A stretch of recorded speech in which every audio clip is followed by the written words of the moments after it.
I said to, can I help you with the training? He had a big stable. I said, can I help you with the training of the fighters and whatever? And he said, Mickey, he said, what could you ever teach any of the fighters? So I was really deflated. He said, Mickey, he said, why don't you become a referee? Right. He said, there's so many openings. Right. He said, there are only 2 referees, and they are what they call A referees, in the north of Britain. Right. He said, and you would have if you can qualify as a referee, you will get so much work and just work your way up the grades, and you never know where it will get you. Right. So I went to and in the end I qualified as a referee, and what you call. You said that you describe it in the book. It's a very. It's hard to become a referee. Yeah, I had to. The fighter's lives is in your hands to a certain degree, right? With of course it is. You need to know yeah. the rules. Yeah. That helps, obviously. And to apply them, of course. And to apply them, of course. But I also think that, I mean, and it's not in all cases, but I do think that if you've been a fighter yourself, you have that feeling. Yeah. On a stoppage or something like that, you have that feeling. Right. You have that feeling. Does he want to go on? Does he, he gets knocked down and gets up, and you don't ask him. I never ask him. I say, what's your name? And I remember telling a guy, I said, what's your name? And he said, Dave, or whatever it was, And then he went down again, and he got up, and I counted to the 8, and I wiped his gloves. I said, what's your name? He said, same as it was last time, Mickey. So I thought, that'll do. You're sharp. You kind of wonder what fighters, because if we can get into your fight with Lennox Lewis and Bruno. And Frank Bruno. And Frank Bruno was a big expectations. I was watching the fight this morning and see all these commentators from England talking about the fight back then, the expectations, Yeah, well, that was history. That was the first time that two British fighters had ever fought for the World Heavyweight Championship. Right. And I was the referee. And you were the referee. You made history. And I had the name of the guys with the boxing. Certainly, I don't know the boxing commentators, but there were 2 of them talking about the expectations of the fight and why it was such a meaningful fight. Frank Bruno fought Mike Tyson. Well, Frank Bruno was right before. But he was the darling of everybody. Yeah. And they looked on Lennox as an interloper, if you want, because he fought for Canada in the Olympics. Right. Although he was born in London, in West Ham, I think East Ham or West Ham, I think it was West Ham. And he emigrated, I think, when he was about 7, to Canada. So they didn't look at him in those days as British. Right. And they, and of course, Frank Bruno was been on the television so much, and he had this repartee with Harry Carpenter, who was a commentator, the best commentator in Britain at the time, and they used to say, hello Harry, and all this sort of thing. You know what I mean, Harry? You know what Frank's like. Yeah. So everybody loved him. Right. And they wanted Frank to win, but it was just an absolutely awesome night. Tell me, now let's go back. You see, you're trying to get as much information as I can. Of course, I had to be selective because you have a lot of things going on in your book, and I want to cover your events, your relationship with your father, the ring craft, because that's the word that I like to hear. I like to read when we talk about boxing. Is a ring craft. Yeah. Right? It's an art form. It's a sweet science. It's a sport that requires high levels of intelligence and sensitivity, right? Yeah. Not only training hard and making sure that you have the right team, the right trainers, that you have the right set of mind. Yeah. And also nowadays, not in when I was fighting, but nowadays you must have the right diet and the right facility. Now you have to have, right? Much more strict, like it's much tougher right now to make the weight, to get the right stuff in your body. Not so bad with commissions. No. It's not getting into commissions. I don't want to get into commissions. No, it was tougher in my day. It was tougher in your day. Yeah. And you have I read that it was sometimes 3 fights a day, 2 fights a day. Like Well, during the week? that was as an amateur we As used an amateur, to. you would have so many fights. Yes, yeah, you'd have 3 and 4 fights in a day That's in insane. championships. Yeah, you know that's what the way it was. You know, they wouldn't allow you now for the health and safety and all the rest of it. Right. That's why nowadays, I think nowadays fighters aren't as tough as they were in those days because they know how they have the intelligence or they have the brains round them about their diet, about their training, about how to get down to weight. When I was fighting, I would get on the scales on the day before the fight and maybe I weighed 2 pounds too much or something like that.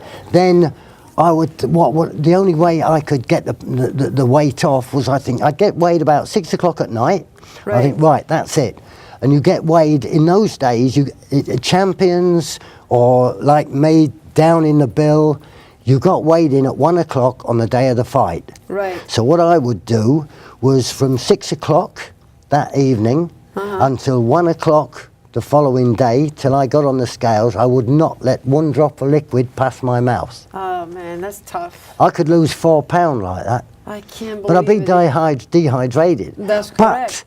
But you would then, I would get a pint of tea and poached egg on toast and some beans. Right. And I'd feel great. Right. And you fought through it. You know, you had to make the weight. You wanted the but you money. still have to make the weight. But we find and we know a lot of different cases where fighters they don't make the weight. I don't know. To be honest, I don't know how they can't make the weight now. Yeah. You know, in my day we had 8 weights. That was it. Now I think you have 15 or 16 different weights. That's what my father was telling me. But let's go back because time is flying by, and I want to make sure that we cover Lennox Lewis and how you got that gig. I want to hear it when you got the gig, when you got into the fight, when you went into the arena. Do you remember what you were saying to Lennox Lewis, to the guys? Like, yeah, Jose Suleiman. Bring me there. Jose Suleiman rang me, and told me that I was to referee Lennox Lewis and Frank Bruno for the world heavyweight title. Night, I bet. No, I didn't sleep. Couldn't. You get drunk? No. You got drunk? I don't drink. Oh, good for you. Give me 5. That's my man. No, right I don't there. drink. So I don't you got the news. I got the news. Yeah. Of course, I told everybody that, and then it was in the papers. Right. And then, because I had a what they call a skip business at the time, which was taking bins full of building rubbish and things and taking them to tips on trucks with my son, my youngest son. And of course they wanted interviews and they wanted photographs and it was, and I got a car hire firm, gave me a top of the range car. Wow. For nearly 2 weeks, and it was like, it was the greatest moment. It was the Let's greatest. talk about, yeah. It was the greatest moment of your life. Yes, it was. It was the it best was. thing ever. Yeah. Now, getting in the ring with these 2 fighters, the ring people, the energy, the fire. Tell me. Standing there in the middle of the ring, and don't forget it's 2 o'clock in the morning. Right. And freezing, not as cold as it is in New York, but it was cold. Yeah, he came out without a sweater. Bruno had only just his robe. Yeah. And the commentators were saying, well, I don't know if it's a smart move not to have a sweater because you need to keep your... The judges had blankets round them. Right. Tony Castellano was one of the judges, and he had a blanket.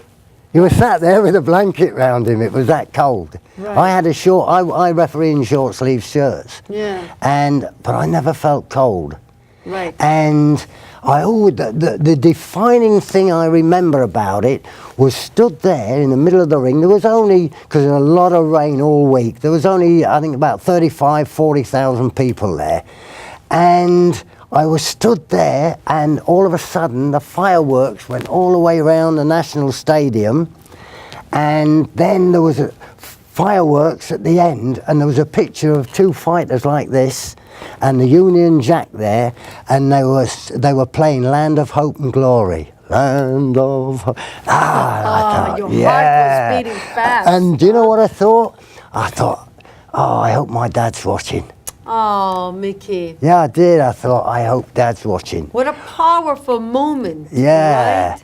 You I never was- hesitated, you never doubted yourself when you were in the big, like, you know, in the big arenas, when you know that you're living perhaps the most important moment of your life, right? Yeah. Do you ever second guess yourself? Because referees sometimes I gotta tell you, sometimes you're watching a fight and the referee's like, oh, wait a second, he stopped the fight. Why did he stop the fight?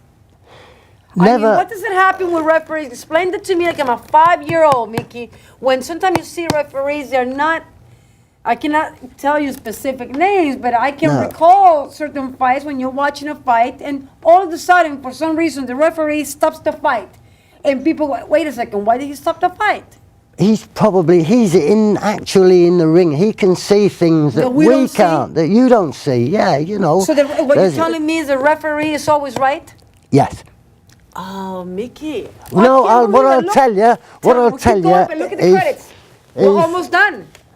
But we keep going. I am always right. You're always right. We keep going. I am always right, yeah. Thanking everybody, Gloria and Dean and Rich and Charles Casano and Alex and in England, Darren. I have a dear friend in England who's watching, Darren and Maria.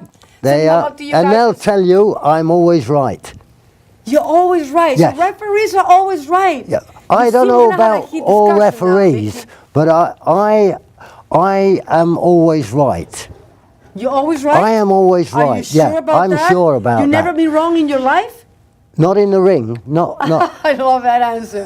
Not in the ring. Not in the ring. So you know exactly what fighters are doing. You know when they're making a mistake. You know when they get kind of like nervous, because fighters, they can lose control too, right? Of course they can. Yeah, and it's up to the referee as to how he controls that situation, as if they lose control themselves. I mean, I had a father get in the ring and go to give me a crack, but he pushed me out of the way on a world championship with Ricky Hatton. Ricky Hatton, yeah. Yeah, you know, the guy got in and pushed me back and stood there like that, wanted to give me a knuckle sandwich. Right, knuckles. I love that term. Knuckle. And what do you do? Remember what you said to him? You would remain quiet. You can't remember right now?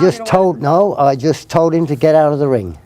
I said, get out of the ring. That's all I said. I must admit, I did afterwards, because they said to me how you controlled yourself, Mickey, and you know you did great.